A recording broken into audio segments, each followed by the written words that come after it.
ಎಲ್ಲರಿಗೂ ನಮಸ್ಕಾರ. ತಮಸೋಮ ಜ್ಯೋತಿರ್ಗಮಯ ಚಾನಲ್ಗೆ ತಮ್ಮೆಲ್ಲರಿಗೂ ಸ್ವಾಗತ.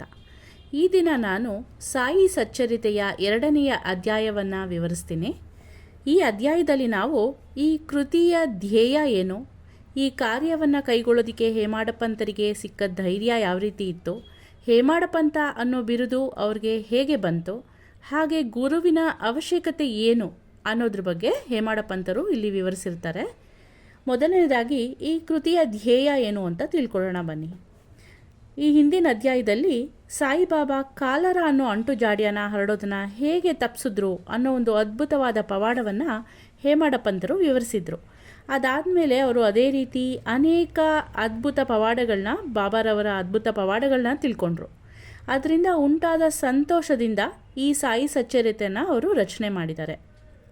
ಈ ಅದ್ಭುತ ಪವಾಡಗಳ ವಿವರಣೆ ಭಕ್ತ ಕೋಟಿಗೆ ಬಹಳನೇ ಹಿಡಿಸತ್ತೆ ಮತ್ತು ಅದರ ಶ್ರವಣದಿಂದ ಅವರ ಪಾಪಗಳೆಲ್ಲ ನಾಶ ಆಗತ್ತೆ ಅನ್ನೋದನ್ನು ತಿಳ್ಕೊಂಡು ಹೇಮಾಡಪಂತರು ಬಾಬಾ ಅವರ ಜೀವನ ಚರಿತ್ರೆ ಮತ್ತು ಅವರ ಉಪದೇಶಗಳನ್ನು ಬರೆದಿದ್ದಾರೆ.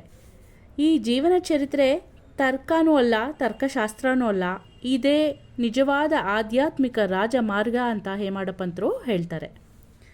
ಹೇಮಾಡಪಂತರು ಈ ಕಾರ್ಯನ ಮಾಡೋದಕ್ಕೆ ತಮಗೆ ಯೋಗ್ಯತೆ ಸಾಲದು ಅಂತ ಭಾವಿಸಿದರು. ಯಾವ ಸ್ನೇಹಿತನ ಜೀವನ ಚರಿತ್ರೆ ಕೂಡ ನನಗೆ ಗೊತ್ತಿಲ್ಲ, ಆದರೆ ಒಬ್ಬ ಮಹಾಯೋಗಿಯ ಜೀವನ ಚರಿತ್ರೆ ಬರೆಯೋದಕ್ಕೆ ಹೇಗೆ ಸಾಧ್ಯ, ಅವರ ಅವತಾರನ ವಿವರಿಸೋಕ್ಕೆ ನನಗೆ ಹೇಗೆ ಸಾಧ್ಯ, ಮಹಾಯೋಗಿಗಳ ಜೀವನ ಚರಿತ್ರೆ ಬರಿಬೇಕಾದ್ರೆ ಅವರು ಕೂಡ ಮಹಾಯೋಗಿಗಳೇ ಆಗಿರಬೇಕು, ಸಾಮಾನ್ಯ ಮನುಷ್ಯರಿಗೆ ಇದು ಸಾಧ್ಯ ಇಲ್ಲ ಅಂತ ಹೇಮಾಡಪಂತರು ಇದೊಂದು ಮಹಾ ಕಷ್ಟವಾದ ಕೆಲಸ ಅಂತ ತಿಳ್ಕೊಂಡು ಇದು ನನ್ನಿಂದ ಸಾಧ್ಯ ಇಲ್ಲ ಅಂತ ಯೋಚನೆ ಮಾಡ್ತಾಯಿದ್ರು. ಮಹಾಸಾಗರದ ಆಳ ಕೂಡ ಪತ್ತೆ ಮಾಡಬಹುದು, ಗಗನಕ್ಕೆ ವಸ್ತ್ರನೇ ಹೊದಿಸಬಹುದು, ಆದರೆ ಈ ರೀತಿ ಯೋಗಿಗಳ ಜೀವನ ಚರಿತ್ರೆ ಬರೆಯೋ ಕೆಲಸ ಮಾಡೋದಕ್ಕೆ ಸಾಧ್ಯ ಇಲ್ಲ, ನಾನು ಇದರಿಂದ ನಗೆಪಾಟ್ಲಾಗ್ಬಿಡ್ತೀನಿ ಅಂತ ಯೋಚನೆ ಮಾಡ್ತಾಯಿದ್ರು. ಅದಾದಮೇಲೆ ಹೇಗೋ ಧೈರ್ಯ ಮಾಡಿ ಬಾಬಾ ಅವರ ಆಶೀರ್ವಾದ ಬೇಡಿ ನಂತರ ಹೇಮಾಡಪಂತರು ಈ ಕಾರ್ಯಕ್ಕೆ ಕೈ ಹಾಕಿದ್ರು. ಸಾಯಿಬಾಬಾ ಅವರ ಬಗ್ಗೆ ಬೇರೆ ಅನೇಕ ಕೃತಿಗಳಿವೆ. ಅವರ ಭಕ್ತರಲ್ಲಿ ಒಬ್ಬರಾದ ದಾಸಗಣೂರವರು ಭಕ್ತಲೀಲಾಮೃತ ಮತ್ತು ಸಂತಲೀಲಾಮೃತ ಅನ್ನೋ ಕೃತಿಗಳನ್ನ ಬರೆದಿದ್ದಾರೆ. ಇದರಲ್ಲಿ ಸಾಯಿಬಾಬಾ ಅವರ ಜೀವನ ಚರಿತ್ರೆ ಬಗ್ಗೆ ಉಲ್ಲೇಖ ಇದೆ. ಹಾಗೆಯೇ ಬಾಬಾ ಅವರ ಇನ್ನೊಬ್ಬರ ಭಕ್ತರಾದ ಶ್ರೀಮತಿ ಸಾವಿತ್ರಿಬಾಯಿ ರಘುನಾಥ ತೆಂಡೂಲ್ಕರ್ ಅವರು ಅಚ್ಚುಕಟ್ಟಾದ ಸಾಯಿನಾಥ ಭಜನಮಾಲಾ ಎನ್ನೋ ಪುಸ್ತಕದಲ್ಲಿ ಸಾಯಿಬಾಬಾ ಅವರ ಚರಿತ್ರೆ ಬಗ್ಗೆ ಬಹಳ ಚೆನ್ನಾಗಿ ವಿವರಿಸಿದ್ದಾರೆ. ಇದರ ಜೊತೆಗೆ ಶಿರಡಿ ಪ್ರಕಟಣೆಯಾದ ಶ್ರೀ ಸಾಯಿ ಪ್ರಭಾ ಅನ್ನೋ ಪುಸ್ತಕದಲ್ಲಿ ಸಾಯಿ ಭಕ್ತರು ಅಮೀದಾಸ ಭವಾನಿ ಮೆಹತಾ ಅನ್ನೋರು ಸಾಯಿಬಾಬಾ ಅವರ ಕೆಲವು ಕಥೆಗಳನ್ನ ಗುಜರಾತ್ನಲ್ಲಿ ಬರೆದಿದ್ದಾರೆ. ಹೀಗೆ ಬಾಬಾ ಅವರ ಬಗ್ಗೆ ಬೇರೆ ಅನೇಕ ಕೃತಿಗಳಿದ್ದಾಗ ಈ ಸಾಯಿ ಸಚ್ಚರಿತೆ ಅವಶ್ಯಕತೆ ಇತ್ತಾ ಅನ್ನೋ ಪ್ರಶ್ನೆ ಕೂಡ ಮೂಡೋದು ಸಹಜ. ಇದಕ್ಕೆ ಸುಲಭವಾದ ಉತ್ತರ ಅಂದರೆ ಸಾಯಿಬಾಬಾ ಅವರ ಜೀವನ ಮಹಾಸಾಗರದಷ್ಟು ವಿಶಾಲ ಮತ್ತು ಆಳ ಆಗಿದೆ. ಯಾರು ಬೇಕಾದರೂ ಈ ಸಾಗರದಲ್ಲಿ ಮುಳುಗಿ ಜ್ಞಾನ ಮತ್ತು ಭಕ್ತಿಯನ್ನು ಅನರ್ಘ್ಯ ರತ್ನಗಳನ್ನ ತೆಗೆದು ಭಕ್ತ ಕೋಟಿಗೆ ಹಂಚಬಹುದು. ಇವರ ಕಥೆಗಳು, ಉಪದೇಶಗಳು, ನೀತಿ ಪಾಠಗಳು ಬಹಳ ಅದ್ಭುತವಾಗಿವೆ. ಯಾರು ದುಃಖದಿಂದ ನೊಂದಿರ್ತಾರೋ, ಪ್ರಾಪಂಚಿಕ ಜೀವನದಲ್ಲಿ ಜಿಗುಪ್ಸೆ ಹೊಂದಿರ್ತಾರೋ ಅಂಥವ್ರಿಗೆ ಈ ಕೃತಿಯ ಶ್ರವಣ ಮಾಡೋದು ಶಾಂತಿ ಮತ್ತು ಸಂತೋಷನ ನೀಡುತ್ತೆ. ಪ್ರಾಪಂಚಿಕ ಮತ್ತು ಪಾರಮಾರ್ಥಿಕ ವಿಷಯಗಳಲ್ಲಿ ಅವರಿಗೆ ಜ್ಞಾನನ, ಅರಿವನ್ನು ಉಂಟು ಮಾಡುತ್ತೆ. ಹೇಮಾಡಪಂತರು ನಾನು, ನನ್ನದು ಅನ್ನೋ ಅಹಂಕಾರನ್ನೆಲ್ಲ ಬಾಬಾ ಅವರ ಚರಣಾರವಿಂದಗಳಲ್ಲಿ ಅರ್ಪಿಸಿ ಈ ಕೃತಿಯ ರಚನೆಯಲ್ಲಿ ತೊಡಗ್ತಾರೆ. ಈ ಸಾಯಿ ಸಚ್ಚರಿತೆ ಬರೆಯೋ ಮೊದಲು ಅವರು ಬಾಬಾ ಅವರ ಅಪ್ಪಣೆ ಪಡ್ಕೋಬೇಕಾಗಿರುತ್ತೆ. ಅವರೇ ನೇರವಾಗಿ ಹೋಗಿ ಬಾಬಾರವರಲ್ಲಿ ಅಪ್ಪಣೆ ಬೇಡೋದಿಲ್ಲ. ಬಾಬಾ ಅವರ ಪರಮ ಭಕ್ತರಾದ ಶ್ಯಾಮ ಅವರನ್ನು ಈ ಪರವಾಗಿ ಮಾತಾಡೋದಕ್ಕೋಸ್ಕರ ಅವರು ಬೇಡ್ಕೊಳ್ತಾರೆ. ಶ್ಯಾಮ ಅವರು ಬಾಬಾ ಅವ್ರ ಹತ್ರ ಹೋಗಿ, ಈ ಹೇಮಾಡಪಂತರು ತಮ್ಮ ಜೀವನ ಚರಿತ್ರೆ ಬರೆಯೋದಕ್ಕೆ ಬಹಳನೇ ಉತ್ಸುಕರಾಗಿದ್ದಾರೆ, ನೀವು ದಯವಿಟ್ಟು ಇದಕ್ಕೆ ಬೇಡ ಅಂತ ಹೇಳಬಾರ್ದು, ದಯವಿಟ್ಟು ಆಶೀರ್ವಾದ ಮಾಡಿ ಈ ಕಾರ್ಯನ ಯಶಸ್ವಿಯಾಗಿ ಮುಗಿಸೋದಕ್ಕೆ ಸಹಾಯ ಮಾಡಬೇಕು, ನಿಮ್ಮ ಒಪ್ಪಿಗೆ ಬೇಕು ಅಂತ ಕೇಳ್ಕೊಳ್ತಾರೆ. ಆಗ ಬಾಬಾ ಅವರ ಮನಸ್ಸು ಕರಗಿ ಹೇಮಾಡಪಂತರ ತಲೆಯ ಮೇಲೆ ಕೈಯಿಟ್ಟು ಅಭಯ ನೀಡಿ ಆಶೀರ್ವಾದ ಮಾಡಿ ಉದಿ ನೀಡಿ ಅಂದರೆ ವಿಭೂತಿ ನೀಡಿ ನನ್ನ ಕತೆಗಳನ್ನು ಅನುಭವಗಳನ್ನು ಸಂಗ್ರಹ ಮಾಡು. ನಾನೇ ನಿನಗೆ ಸಹಾಯ ಮಾಡ್ತೀನಿ. ನೀನು ಕೇವಲ ಬಾಹ್ಯ ಪ್ರತೀಕ. ನನ್ನ ಜೀವನ ಚರಿತ್ರೆಯನ್ನು ಬರೆದು ಭಕ್ತರ ಅಭಿಲಾಷೆಗಳನ್ನು ನಾನು ಈಡೇರಿಸ್ತೀನಿ. ಅಹಂಕಾರನೆಲ್ಲ ತೊರೆದು ನನ್ನ ಪಾದಾರವಿಂದಗಳನ್ನ ಆಶ್ರಯಿಸು ಅಂತ ಹೇಳಿ ಬಾಬಾ ಆಶೀರ್ವಾದ ಮಾಡಿ ಹೇಮಾಡ ಪಂತರಿಗೆ ತಮ್ಮ ಸಚ್ಚರಿತೆ ಬರೆಯೋದಕ್ಕೆ ಅವಕಾಶ ನೀಡ್ತಾರೆ. ಈಗ ಹೇಮಾಡ ಪಂತ ಅನ್ನೋ ಬಿರುದು ಇವ್ರಿಗೆ ಹೇಗೆ ಸಿಕ್ತು ಅನ್ನೋದನ್ನು ನೋಡೋಣ. ಕಾಕಾ ಸಾಹೇಬ ದೀಕ್ಷಿತರು ಮತ್ತು ನಾನಾ ಸಾಹೇಬ ಚಾಂದೋರ್ಕರರು ಇವರು ಸಹ ಬಾಬಾ ಭಕ್ತರು. ಇವರು ಹೇಮಾಡ ಪಂತರಿಗೆ ಆತ್ಮೀಯ ಸ್ನೇಹಿತರಾಗಿದ್ದರು. ಅವರು ಹೇಮಾಡ ಪಂತರನ್ನು ಶಿರಡಿಗೆ ಹೋಗಿ ಬಾಬಾ ಅವರ ದರ್ಶನ ಪಡೆದು ಬರಬೇಕು ಅಂತ ಬಹಳ ಒತ್ತಾಯ ಪಡಿಸಿದ್ರು. ಹೇಮಾಡ ಪಂತರು ಆಗಲಿ ಮಾಡ್ತೀನಿ ಅಂತ ಅವರಿಬ್ಬರಿಗೂ ಮಾತು ಕೊಟ್ಟರು. ಆದರೆ ಕಾರಣಾಂತರಗಳಿಂದ ಹೇಮಾಡ ಪಂತರಿಗೆ ಶಿರಡಿಗೆ ಹೋಗೋದಕ್ಕಾಗಲಿಲ್ಲ. ಇದರ ಮಧ್ಯದಲ್ಲಿ ಲೋನಾವಳದಲ್ಲಿ ಹೇಮಾಡ ಪಂತರ ಸ್ನೇಹಿತರೊಬ್ಬರ ಮಗನಿಗೆ ತುಂಬಾ ಕಾಯಿಲೆ ಆಗಿತ್ತು. ಯಾವ ಔಷಧಿ ಕೊಟ್ಟರು ಅದರಿಂದ ಯಾವ ಪ್ರಯೋಜನವೂ ಆಗಲಿಲ್ಲ, ಸರಿ ಹೋಗಲಿಲ್ಲ. ಆಗ ಅವರು ಒಬ್ಬರು ಗುರುಗಳನ್ನ ಕರೆಸಿ ಅವರ ಮಗನ ಹಾಸಿಗೆ ಬಳಿ ಕೂಡಿಸಿದ್ರು. ಅದರಿಂದನೂ ಏನೂ ಪ್ರಯೋಜನ ಆಗಲಿಲ್ಲ. ಆಗ ಹೇಮಾಡ ಪಂತ್ರಗನ್ನಿಸ್ತು, ಗುರುವಿನಿಂದ ಕೂಡ ಏನೂ ಪ್ರಯೋಜನ ಆಗ್ತಿಲ್ಲ. ಹಾಗಿದ್ರೆ ಗುರುವಿನ ಸಹಾಯದಿಂದ ಏನೂ ಪ್ರಯೋಜನ ಆಗ್ತಿದ್ರೆ ಗುರುವಿನ ಅವಶ್ಯಕತೆ ಯಾಕೆ? ನಾನು ಶಿರಡಿಗಾದರೂ ಯಾಕೆ ಹೋಗಬೇಕು? ಅಲ್ಲಿರೋ ಗುರುಗಳನ್ನಾದರೂ ಯಾಕೆ ಭೇಟಿ ಮಾಡಬೇಕು ಅಂತ ಯೋಚನೆ ಮಾಡಿಕೊಂಡು ಶಿರಡಿ ಪ್ರಯಾಣನ ಮುಂದಕ್ಕೆ ಹಾಕ್ಬಿಟ್ರು. ಅನಿವಾರ್ಯವಾದದ್ದು ಆಗಲೇಬೇಕು. ಹೇಮಾಡ ಪಂತರ ವಿಷಯದಲ್ಲೂ ಕೂಡ ಇದೇ ರೀತಿ ಆಯಿತು. ನಾನಾ ಸಾಹೇಬರು ಶಿರಡಿಯ ಪ್ರಯಾಣನ ಮುಂದೂಡಿದ್ದಕ್ಕಾಗಿ ಹೇಮಾಡ ಪಂತರನ್ನ ತರಾಟೆಗೆ ತೊಗೊಂಡ್ರು. ಈ ತಕ್ಷಣವೇ ಶಿರಡಿಗೆ ಪ್ರಯಾಣ ಮಾಡಬೇಕು ಅಂತ ಹೇಳಿ ಅವ್ರನ್ನ ಒತ್ತಾಯ ಪಡಿಸಿದ್ರು. ಹೇಮಾಡ ಪಂತರು ಆ ಕಾರಣ ಶಿರಡಿಗೆ ಪ್ರಯಾಣ ಬೆಳೆಸಿದ್ರು. ಅಲ್ಲಿ ಕಾಕಾ ಸಾಹೇಬ ದೀಕ್ಷಿತರು ಹೇಮಾಡ ಪಂತರಿಗೋಸ್ಕರ ಕಾಯ್ತಾ ಇದ್ದರು. ಇದು ನಡೆದಿದ್ದು ಸುಮಾರು 1910ರಲ್ಲಿ. ಆಗ ಶಿರಡಿನಲ್ಲಿ ಇದ್ದಿದ್ದ ಒಂದೇ ಒಂದು ಧರ್ಮಶಾಲೆ ಅಂದರೆ ಅದು ಸಾಟೆವಾಡ. ಅದು ಅಲ್ಲಿ ಯಾರೇ ಯಾತ್ರಿಕರು ಬಂದರೂ ಅವ್ರು ಉಳ್ಕೊಳ್ಳೋದಕ್ಕೆ ಇದ್ದಿದ್ದ ಸ್ಥಳ. ಅದಾದ ನಂತರ ಅಲ್ಲಿ ಬೇರೆ ವಾಡಗಳನ್ನ ಕಟ್ಟಲಾಯಿತು. ಆದರೆ ಆ 1910ರಲ್ಲಿ ಸಾಟೆವಾಡ ಒಂದೇ ಇದ್ದಿದ್ದು. ತಾತ್ಯ ಸಾಹೇಬ ನೂಲಕರರು ಅವರು ಕೂಡ ಒಬ್ಬ ಬಾಬಾ ಭಕ್ತರು. ಅವರು ಹೇಮಾಡ ಪಂತರನ್ನ ಭೇಟಿ ಮಾಡಿ, ಬಾಬಾ ಈಗ ವಾಡದ ಹತ್ತಿರ ಇದ್ದಾರೆ, ಅಲ್ಲಿ ಹೋಗಿ ಮೊದಲು ದರ್ಶನ ಪಡೀರಿ, ನಂತರ ನಿಧಾನವಾಗಿ ಬಾಬಾ ಅವ್ರನ್ನ ಮಸೀದಿನಲ್ಲಿ ದರ್ಶನ ಪಡಿಬಹುದು ಅಂತ ಹೇಳಿ ಕಳಿಸಿದ್ರು. ಆಗ ಹೇಮಾಡ ಪಂತರು ತಕ್ಷಣವೇ ಬಾಬಾನ ನೋಡೋದಕ್ಕೆ ವಾಡದ ಹತ್ತಿರ ಬಂದರು. ಬಾಬಾನ ನೋಡಿದ ತಕ್ಷಣವೇ ಹೇಮಾಡ ಪಂತರಿಗೆ ಬಹಳನೇ ಸಂತೋಷ ಆಯಿತು. ಬಾಬಾರವ್ರನ್ನ ನೋಡಿದ ಕೂಡಲೇ ಹೇಮಾಡ ಪಂತರಿಗೆ ಹಸಿವು, ಬಾಯಾರಿಕೆ ಎಲ್ಲನೂ ಹೊರಟೋಯ್ತು. ಬಾಬಾ ಅವರ ಚರಣ ಸ್ಪರ್ಶ ಆದ ಕೂಡಲೇ ಹೇಮಾಡ ಪಂತರಿಗೆ ಪುನರ್ಜನ್ಮ ಹೊಂದಿದಂತೆ ಭಾಸ ಆಯಿತು. ಬಾಬಾ ಅವರ ದರ್ಶನಕ್ಕೆ ಯಾರು ಒತ್ತಾಯ ಪಡಿಸಿದ್ರೋ, ಯಾರು ಇದಕ್ಕೆ ಪ್ರೇರೇಪಿಸಿದ್ರೋ ಅವ್ರನ್ನ ಹೇಮಾಡ ಪಂತರು ಮನಸ್ಸಿನಲ್ಲೇ ಸ್ಮರಿಸ್ಕೊಂಡು ಧನ್ಯವಾದಗಳನ್ನ ಕೂಡ ಅರ್ಪಿಸಿದ್ರು.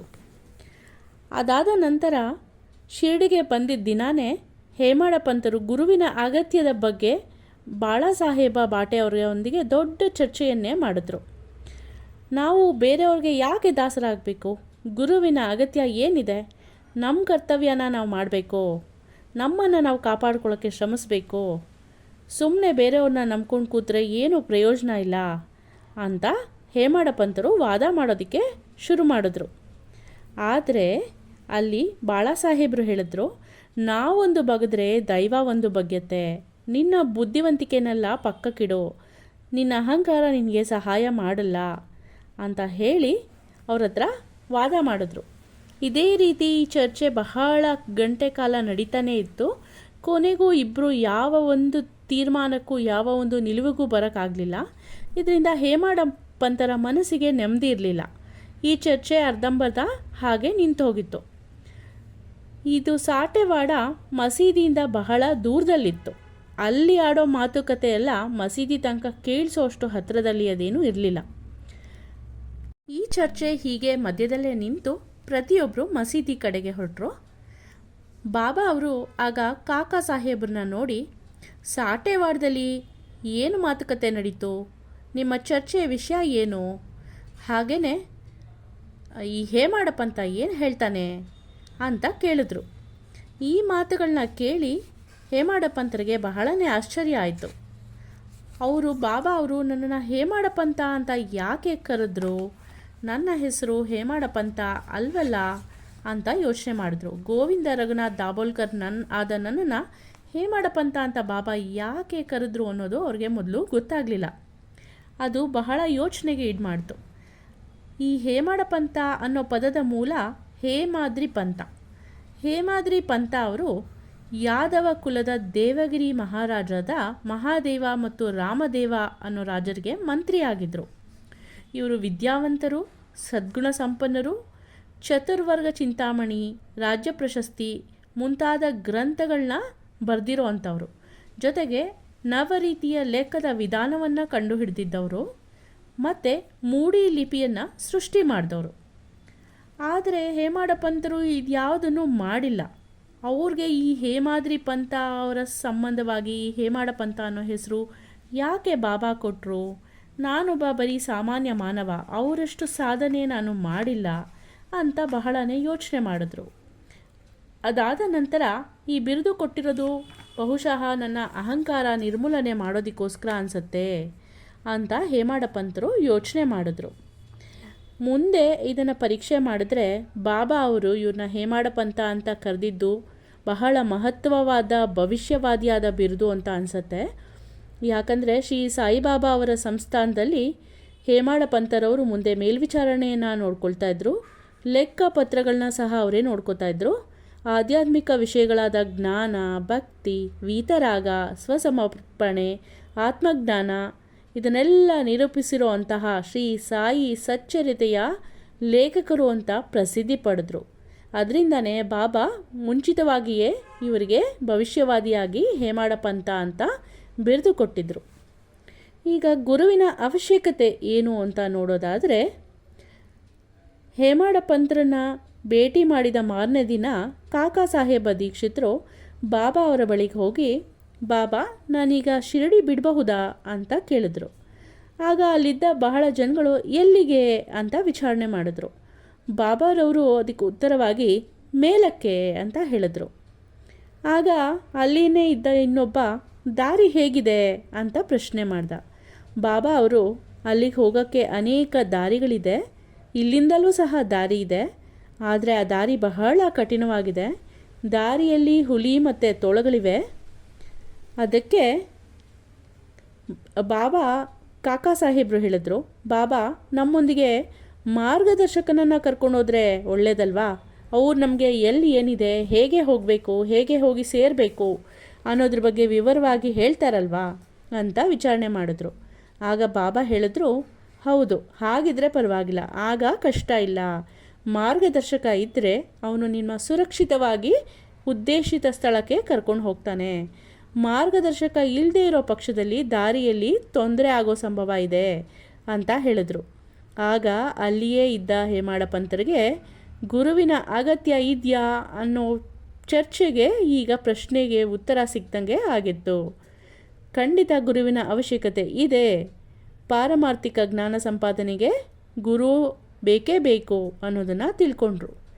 ಇದಕ್ಕೆ ಉದಾಹರಣೆಯಾಗಿ ನಾವು ನೋಡೋದಾದರೆ, ಅವತಾರ ರೂಪಿಗಳಾದ ಶ್ರೀಕೃಷ್ಣ, ಶ್ರೀರಾಮ ಕೂಡ ಅವರ ಅನುಭವಕ್ಕೋಸ್ಕರ ಅವರ ಗುರುಗಳು ಸಾಂದೀಪನಿ ಮತ್ತು ರಾಮ ಅವರ ಗುರುಗಳು ವಸಿಷ್ಠರಿಗೆ ಅವರು ಶರಣಾಗತರಾಗಿದ್ದರು. ಇಲ್ಲಿಗೆ ಸಾಯಿ ಸಚ್ಚರಿತೆಯ 2ನೇ ಅಧ್ಯಾಯ ಸಂಪೂರ್ಣ ಆಯಿತು. ಶ್ರೀ ಸಾಯಿ ಪ್ರಣಾಮ. ಮುಂದಿನ ವಿಡಿಯೋದಲ್ಲಿ ಮುಂದಿನ ಅಧ್ಯಾಯದೊಂದಿಗೆ ಭೇಟಿ ಮಾಡೋಣ. ಇನ್ನು ಹೆಚ್ಚಿನ ವಿವರಗಳಿಗಾಗಿ ನಮ್ಮ ಚಾನಲ್ಗೆ ಸಬ್ಸ್ಕ್ರೈಬ್ ಮಾಡಿಕೊಳ್ಳಿ. ಧನ್ಯವಾದಗಳು.